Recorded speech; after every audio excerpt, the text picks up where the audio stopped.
Hi everyone, my name is Emanuela Otigwa and I am an educator and a child psychologist, and I am in collaboration with Meadow Hall Foundation to bring you a series on social emotional mental health, which is a category under special educational needs. So for me, I might be a bit distracted. I have a 5-week-old child that is screaming across the room. So I'm just gonna get right to it. I have my slides in front of me just so that I don't go off point or just keep talking because it's supposed to be a short video. So I've broken everything down and I'm just going to just hit, get right to it so that we can all leave with something tangible and not just me blabbing. Okay, so special educational needs. When we hear special educational needs, most times it's the conditions under SEN, which is special educational needs, that comes to mind, like autism, dyslexia, dyscalculia, Down syndrome, hearing impairment, you name it. But that's general, like that's the general consensus, oh, are you a senti child, you teach, oh, I have this child, or I know this, or I have this child, or this school they need someone that can teach a child that has autism. But what we don't know is that under SEN there are 4 categories, and although SEN teachers cut across the categories, some of them that work with children with under cognition and learning difficulties still could work with children under communication and interaction needs. But most times, most SEN teachers have their area of competence, their area of specialization. And in my own case, mine is social emotional mental health. But under SEN, there are 4 categories. I'm just going to mention them and then dive right into mine. We have the cognition and learning difficulty needs. That's where we have specific learning difficulties, and that's where dyslexia falls under, and there are other conditions under cognition and learning difficulties. We have the communication and interaction needs. That's where the autism spectrum disorder falls under, and there are a couple more under that. We have the sensory and physical needs. That's where we have the hearing impairment, vision impairment, um, and some other conditions under. I specialize in social and emotional mental health because I'm very passionate about it.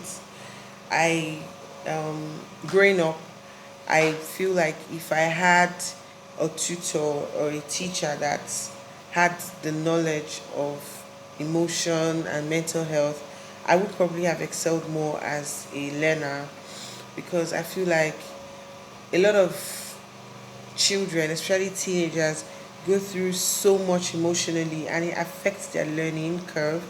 But just because we do not have knowledge about it, or it's just an area where it's not, a lot of attention is not paid to, because you just feel like, okay, this child just being naughty, or the child is just being funny, or he's just being a teenager. Yeah, it could be that, but sometimes there are underlying conditions that if um, what's the word I'm looking for? If we can work on, or if we pay attention to, we can be able to help the child better.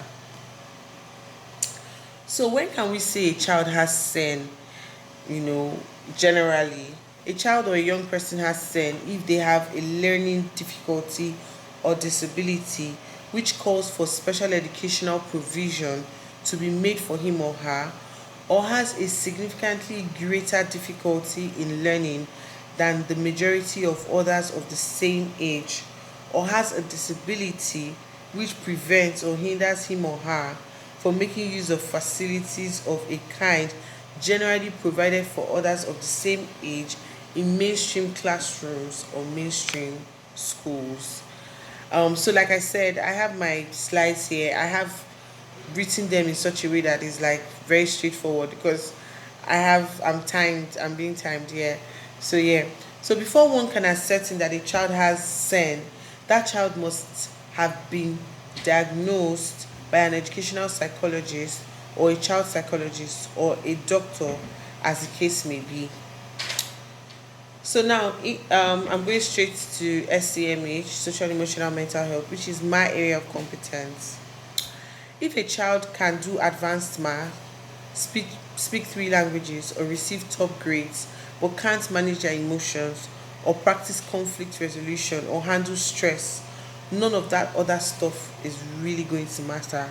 If you have a child that is very intelligent or very good in sports or very good in debate, those top students, but for some reason can't handle their emotions or display what I call socially unacceptable behaviors, you find out that there's always going to be a but, there's always going to be a comma.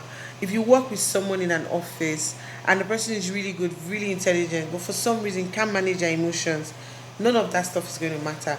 Nobody will want to work with the person.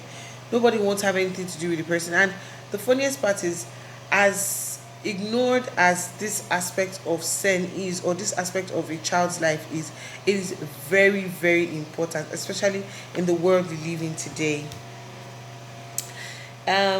Social emotional mental health needs are the type of needs in which young children have severe difficulties in managing their emotions and behavior. That is basically what it is. When they have, you know, severe difficulties, it's okay for a child to be emotional. It's okay for a child to once in a while throw a tantrum. Let me not say it's okay, but it's normal for a child to be upset. But when you have a child that consistently cannot handle their emotion, or has a great difficulty in handling their emotion, sometimes you ask children, why did you do that? Why did you hit him? Or why did you use that instrument or that tool on your classmates? They say, I don't know, I just got angry, or I don't know, I just felt like I should. That is pointing out to you as a teacher or as a parent that this child is struggling.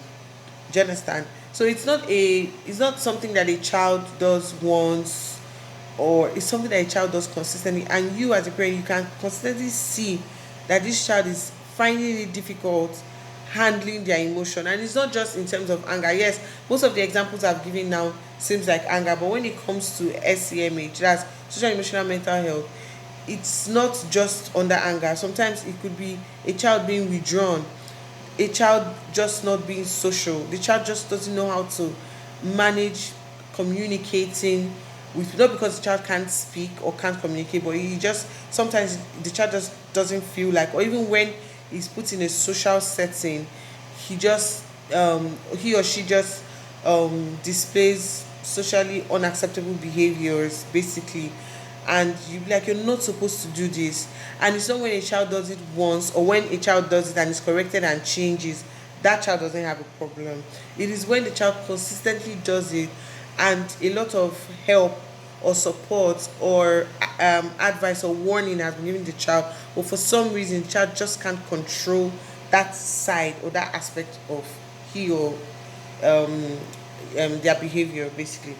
Okay, so this could be seen in the way the child builds and maintains relationships with their peers, and how they react to normal situations that happen in class or at home. Like I said, a child can be upset or just not like something or not happy that day. A child could wake up on the wrong side of bed. It happens to adults as well. But when it's consistent, or when the child has shown greater difficulty, like they need help, and normal situations that could happen between two classmates or two children or two siblings, and the child has shown a sort of behavior that marvels you or is not supposed to be like that basically. Okay, so this video I'm doing is actually supposed to be in series, and the next topic I'm going to have is conditions under social and emotional mental health, which I can see now on my slide. So I think I still have a couple of minutes, so I'm just going to emphasize on what I have said earlier. As a teacher, you need to be observant. As a parent, you need to be observant with your children. And it's not something that just happens in a day, it's something that you would notice. I always say this: every teacher, sorry, or every parent should not just know their child by their name, but by the needs that the child has. sometimes when a child is displaying or throwing tantrums, or showing those behavior, it's because the child is seeking and asking for help. So that is why they are called needs, because they need support, they need extra support, they need extra help. So when a child displays those behaviors, it's not for us to tag the child, it's not for us to send them straight to the counselor's office, although that is good, or send them to the SEND department, that is also good. But it's a call for our attention, it's a call for our help.